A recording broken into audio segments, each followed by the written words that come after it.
So let's talk about incorporating or starting an LLC, um, something that's going to decrease your liability.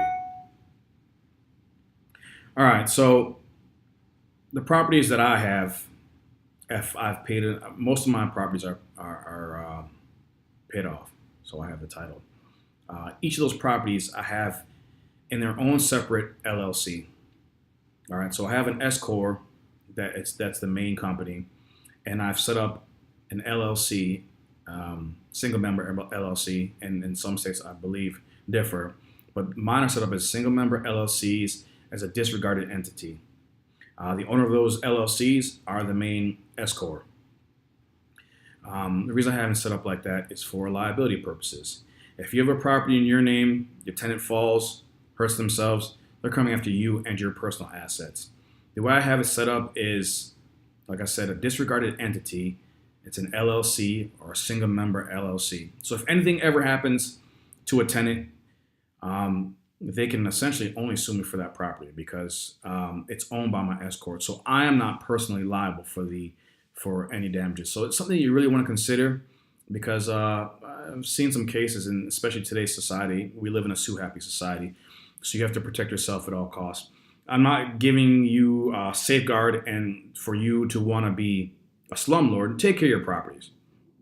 It's your property. It's going to increase in value based on what you want to do with the property and how long you want to keep the property going. And if you have a 30-year mortgage and you have tenants in there, say after getting people in and out, 28 years, you've essentially paid for 28 years of that property. Now you own this property free and clear, and all money coming in besides paying property taxes is going to be money in your pocket. Um, but you have to be careful when you are doing it when you have unlimited liability. So you're personally responsible for the property. So look into an LLC, single member LLC, as a disregarded entity. And like I said, with mine, our main company is an S corp, and each of these properties are they're in their own LLC as a disregarded entity. So if anybody ever sues, the only thing they can sue for is that property because it's in its own company, which is the true definition of limited liability. So be careful. It's going to cost you a little bit more money. You're going to have to see your CPA. You're going to set up an LLC or an S corp, however you want to set up. It's very easy these days, not like the old days. You can essentially set up a corporation, S corp or LLC online. You get your EIN number from the IRS. That's done online. You got to go to the Secretary of State of your state, and you can set up and get it incorporated or set up an LLC online. It takes no time at all. Take a look at the names. Say, for instance, you have a house on 123 Smith Lane.